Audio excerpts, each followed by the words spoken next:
우리가 오늘 말씀 볼 것은 에베소서 5장 15절에서 21절까지 말씀입니다. 그런데 오늘 본문에서 사도 바울은 그리스도인 다음의 모습을 설명하면서 특별히 강조 용법을 3번씩이나 반복합니다. 첫 번째는 15절 말씀입니다. 그리스도인은 지혜 없는 자 같이 하지 말고 오직 지혜 있는 자 같이 행하여야 한다. 그리고 두 번째로는 17절 말씀입니다. 그리스도인은 어리석은 자가 되지 말고 오직 주의 뜻이 무엇인가를 이해해야 한다. 그리고 세 번째는 18절 말씀입니다. 그리스도인은 술 취하지 말고 오직 성령으로 충만함을 받아야 한다. 뭐뭐 하지 말고 오직 뭐뭐의 강조 용법을 3번씩이나 사용하면서 사도 바울이 전하고자 하는 그 애타는 심정이 무엇이었겠습니까? 은혜를 입은, 은혜를 아는, 은혜를 말하는 그리스도인들을 향한 이런 마음 아니겠습니까? 악취가 가득한 이 세상 한복판에서 세상적인 것, 물질적인 것이 최고라고 생각하는 이 세상 한복판에서 그럼에도 너희들만큼은, 그리스도인들만큼은 맑은 향을 뿜어내야 하지 않겠느냐. 지금 이 말을 하는 것입니다. 그런데 이렇게 뭐뭐 하지 말고 오직 뭐뭐 이렇게 해야 해. 이것을 우리가 왜 모르겠습니까? 우리도 다 알고 있습니다. 그렇게 하지 말아야 함을, 오직 그렇게 살아야 함을 우리는 누구보다도 잘 알고 있지 않습니까? 아니, 우리 모두 다도 그렇게 살고픈 것이 진정 우리의 바람이 아니겠습니까? 그런데 잘 됩니까? 하나님 말씀대로 살아야 간다는 걸 알고는 있는데 그것이 잘 되고 있습니까? 잘 안 되지 않습니까? 그렇다면 왜 잘 안 되는 것이라고 생각하는 겁니까? 우리의 본성을 봐야만 됩니다. 실은 우리의 본성이 그와 같은 믿음의 삶을 사는 것을 우리 본성이 원하지 않기 때문입니다. 우리의 본성은 내가 하고 싶은 대로 살기를 원합니다. 내가 좋은 것만 하기를 원합니다. 내가 편한 것만 하기를 원합니다. 그러다 보니까 예수 그리스도를 닮는 삶을 살아가는 진리의 삶을 싫어한다는 겁니다. 얼마나 이율배반적인 모습입니까? 그런데 한번 생각을 해보십시오. 주일 성수 잘 지킵니다. 헌금합니다. 봉사합니다. 기도합니다. 말씀 생활을 신실하게 행합니다. 이런 것을 행하면서 우리 스스로 우리 자신을 지혜롭게 여기고 있습니다. 나는 그리스도인이라고 말을 합니다. 그런데 그러한 우리를 향해서 세상 사람들은 지금 뭐라고 말하고 있다고 생각하십니까? 세상 사람들은 나는 그리스도인이라고 생각을 하는데 지금 기독교에 대해서 어떻게 생각을 하고 있습니까? 참된 지혜라는 것은 지혜의 근원 되시는 하나님을 인정하고 나에게는 지혜가 없음을 깨달으며 나 자신을 부인하는 겁니다. 그런데 우리는 그렇게 참된 지혜가 있는 자같이 살아가고는 있습니까? 나를 부인하고 하나님을 인정하는 삶을 우리의 본성 자체가 버거워하지 않습니까? 어떻게 하나님의 말씀대로 살아갈 수가 있어? 이 세상에 하나님의 말씀처럼 살아가는 사람들이 어디에 있다고 생각을 해? 우리는 버거워하지 않습니까? 우리는 주님의 뜻대로 살고 싶다고 말도 합니다. 그래서 주님의 뜻을 어떻게 하면은 잘 분별할 수 있는지에 대해서도 알고자 애를 씁니다. 그러나 우리 한번 각자가 생각해 보십시다. 정말 내가 주님의 뜻대로 살아가고 싶은 마음이 있는 겁니까?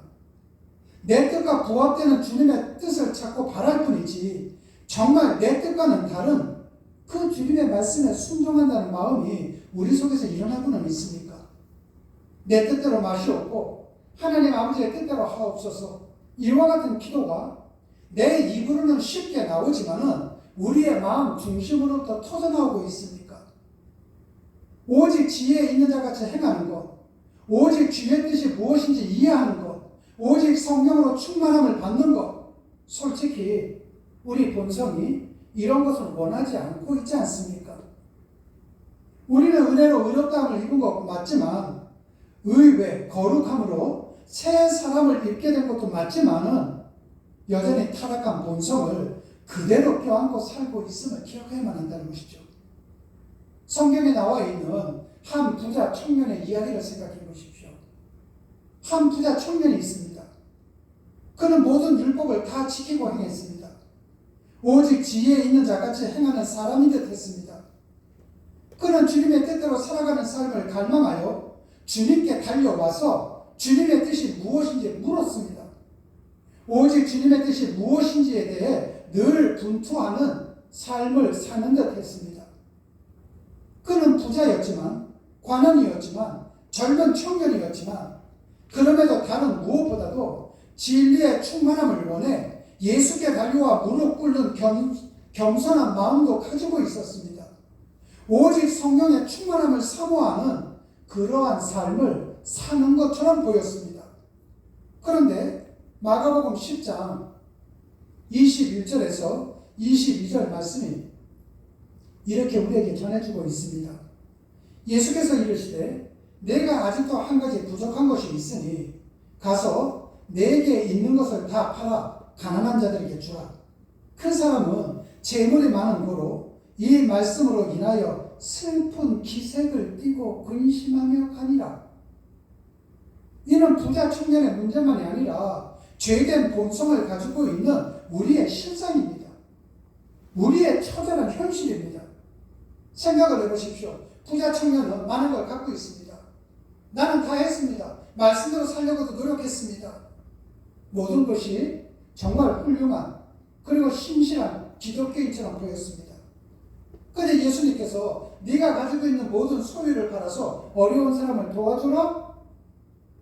그것까지는 못 간 거죠. 그래서 떠났습니다. 여러분, 이것이 우리의 모습이라는 겁니다. 이것을 잘 알고 있는 사도 바울이 에베소서 교회 교우들을 향해 강조 용법을 사용하면서까지 명령하고 있는 이유가 바로 이것입니다. 에베소서 교회 교우들아, 이것은 에베소 교회 교우들뿐만이 아니라 우리 비전교회, 이 땅에 있는 모든 교회 교인들을 향한 말입니다.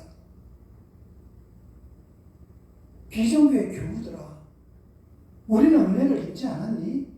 그러기에 우리는 지혜에 있는 자같이 행하고 주의 뜻을 분별하며 살고 성령 충만한 삶을 살아야 함이 마땅하지 않겠니?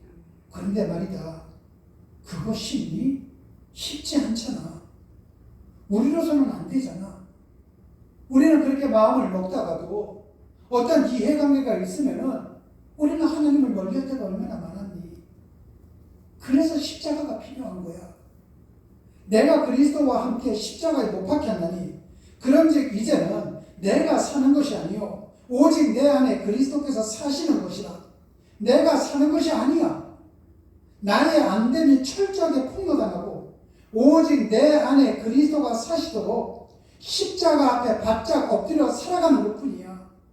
그래서 나는 날마다 죽노라. 그리스도 안에서 내 안에 사시도록.